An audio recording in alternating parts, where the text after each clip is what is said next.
So for me, it started at a very young age. As an 11-year-old, I told my father that I was different, didn't have the language back then as a young person, and just didn't have the people around me or the visibility of somebody that connected to me. And I struggled through puberty and just never really found, and I had to, suffering family violence from that experience, I internalized that.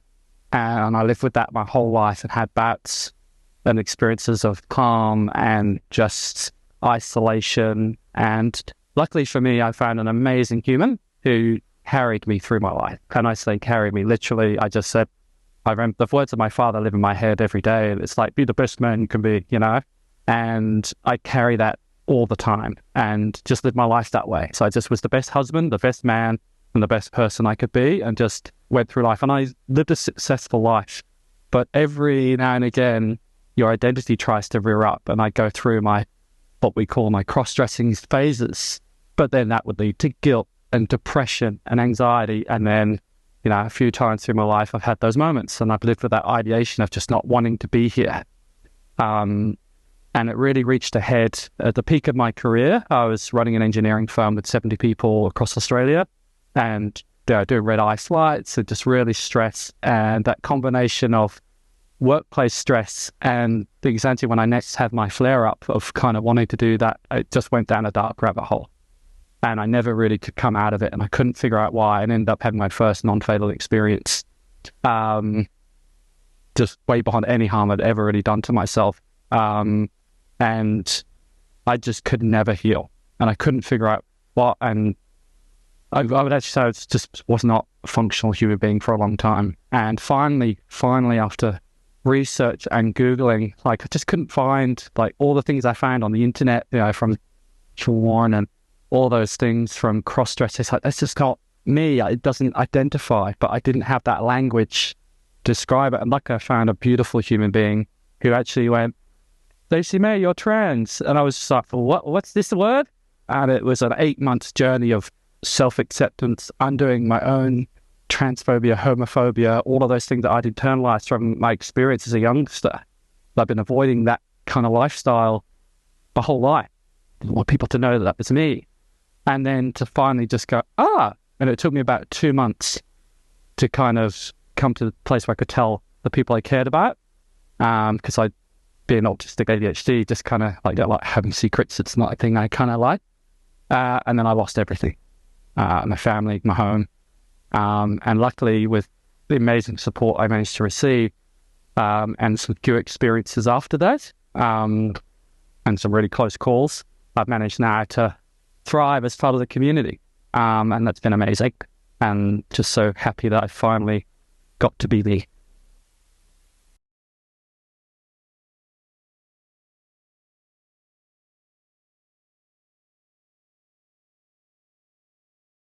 I can't describe in words the first Pride event that I went to. I don't think, I haven't getting overwhelmed with the thought of it. So it was the years during COVID when they'd actually moved the Pride March in the Perth City Centre out to Gloucester Park into the stadium. And my first trans woman I ever met, beautiful Jeannie, said, why don't you come along and be a part of my Pride? And I was like, what's this? I literally still had my week, still kind of figuring out, was living a duality of life between my old self and being Stacie Meī. And it's like, and after a lifetime of feeling alone and internal, and just, I've only just met one person, right? Went with them to this event, and just coming into the stadium from the side and just seeing 20,000 plus people up there waving flags, shouting, screaming, cheering. So I'm getting overwhelmed just thinking about it. It was like, I'm not alone, and just suddenly I found my people. It's like, I'm not this weird, strange, complicated mess of a human being that just doesn't want to be here. I found a tribe, and we're all, the colors and the beauty, and everyone was different and amazing, and just was like, I had found this when I was a kid, and it just was an overwhelming experience of, where have you been like wherever you be. And that's the power of just visibility, right? And just having somebody to just say it's okay to be you and be authentic. I remember when I first came across transgender and a level of like searching. I was in a dentist, and I think I saw a trans woman in the dentist, and I actually tried to stalk her to the bathroom, like, please, and she disappeared because obviously I was probably scary white male, kind of stalking this trans person. How vulnerable would she have been, right? So she's like legged it, like, I don't actually want to find this person. So then I was on LinkedIn, one of the professional pages, and Deanie did an article about being out in the workplace. And I just wrote to her, went, please talk to me, we're the same. And now I'm like, we are not the same. We are totally different. But at that point, it was just like, we're both trans and I need to talk to you. And luckily for me, she responded beautifully and kindly and really helped me kind of then explore that, and took me to my first restaurant, dressed up fully. And I'm glad there's no photos of it, right? Because I had like smudged eyeliner, big red lips, and this hidden tight kind of boho dress that, I look like, I'm glad there's no photos. So, but now I get to kind of have that time to explore and be me. And from there, I found Transfolk WA and worked with them. And I've been on the board of Transfolk WA. I was on the board of Grey, and used my leadership experience to really give back to my community, and help that recovery journey to go. I've now got these 3 pillars. And they really talk about, like, it's like, I'm going to be authentically me.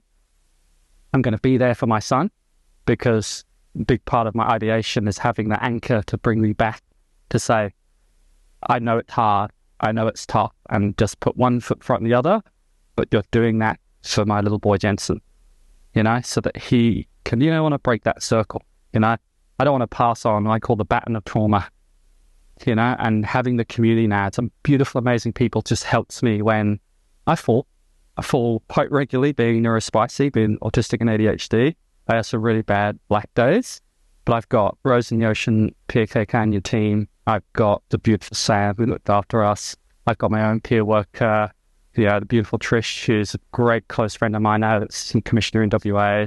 And just these beautiful friends as well that just support me whenever I fall down. It's like, have you taken your meds, Stacie Měi? And I never would have had that community if I had not made that one step to attend that pride, and that one step to reach out to a beautiful human being. And that's kind of what I try and model my experience on, just be a beautiful human being, because we are lovely and we're not dangerous and we don't want to hurt anyone. We just want to live like everybody else. And that's kind of the power of community, and what community did for me. And then, of course, meeting other people in the community like Discharged, who also believe and have that suicide, believe in the choice and the same values of, for me, very much having that choice to live is what keeps me here.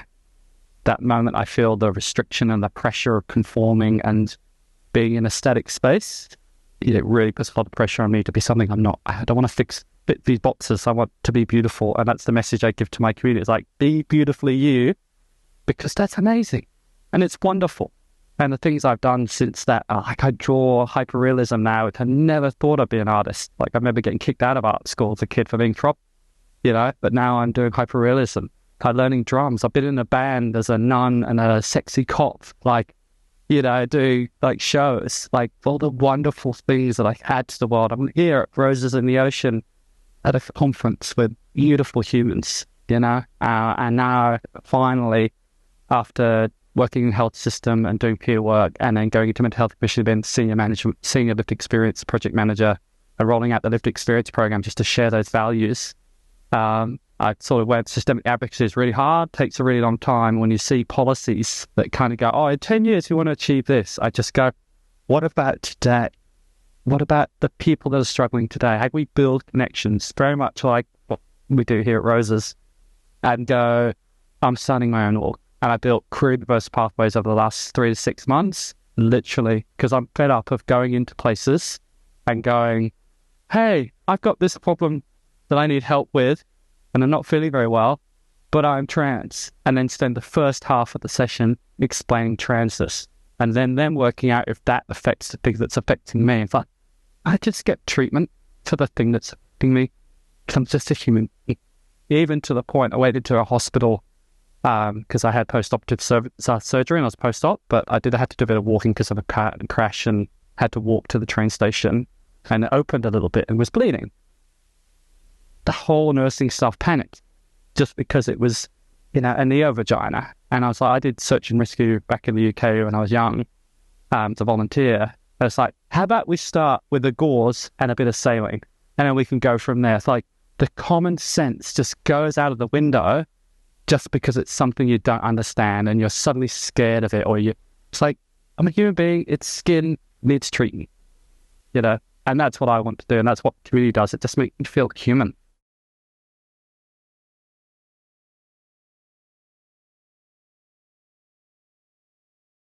I think for me, and the big reason why I started Queer and Diverse Pathways was because what a lot of folk don't really understand about the transgender sort of journey and for the LGBT community is it's more than just like a transition journey for my community. It's more than just an identity.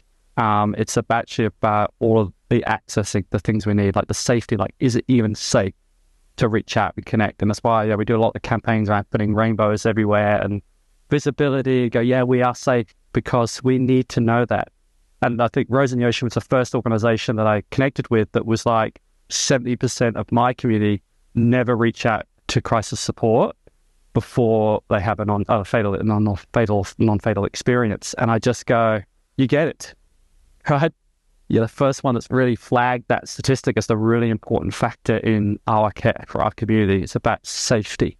So once we create a place of safety, people can then access this care and the support they need. And it's not just about those identities. So me, I've had to go through puberty as a grown-up, right? And that perks of that, I got birthday teenage girl breasts, and that's amazing, right? But I have no idea where to get a bra, what the right bra is, all the tips and tricks that my mother would have given me as a young person. Unfortunately, I didn't have my family stay around me. I being here in Australia, my family being overseas, and not really being a part of my journey. So I've had to go to friends and family and resources. So we need to build holistic care that talks about what is the entire journey. And that's what we're doing at Queer and Diverse Pathways with going some all of journey support, right? We're the last person chosen when we apply for a house. When there's 80 people queuing for a house in a housing crisis, we're the last one to get chosen, right? Along with the people with pets and all the other disabilities and all the minority populations, right? When we go to a GP, does a GP even know what gender care looks like? No. So you've got to find a gender GP. But what happens once a gender GP pops up? They're fully booked and they've got wait lists. I think Perth Hospital was something like 400 days wait, last time I heard, for gender care for our young people. So when you're 15, they basically refer you to adult, and you're waiting in the adult queue to get support. So it's building today's support for our people and people that is inclusive. I want to be able to walk into somewhere and go, hey, I'm feeling a bit sick. Oh, is it due to your hormones? You're trans, and then having to go through a cyclic journey of ruling out my transness before I can actually get treatment for, eating bad foods. And it's just a crazy world. And so part of that is building those spaces that have peers and navigation. Like, you think it's hard enough in sort of the wider society where you are normative and you do fit the molds to find and navigate services. Imagine that for a queer person, and especially a queer young person who's potentially got a disability. So for me, as autistic ADHD, you give me too many forms or too many choices, I just go overwhelmed and I walk away. So it's that intersectionality. It's building spaces that actually work for people. And that's not just true for the queer community, it's true for everybody. It's understanding your cohort and what you're trying to provide and how we can access the service. And when you walk out of a psychiatry or a psychology appointment or an OT, right, that's a 50-minute window. For us, we have to experience the world as an individual for the whole time. So where's that peer support? Where's that lived experience of somebody to just hold your hand at the moment you need it? And that's what we need to do for our community. Build more connections, reduce isolation, provide holistic services to help with the everyday stuff that you take for granted, as experimenting like with clothes and with each other as a teenager. For my older community, they're like exploring this stuff for the first time, or they've been doing this in secret for so many years, they don't know how to do this in a respectful way as part of the community because they just want to do the thing. So really just be with love and understand that we're not trying to hurt. We're just trying to live and thrive and just be supportive and open up your heart to the community.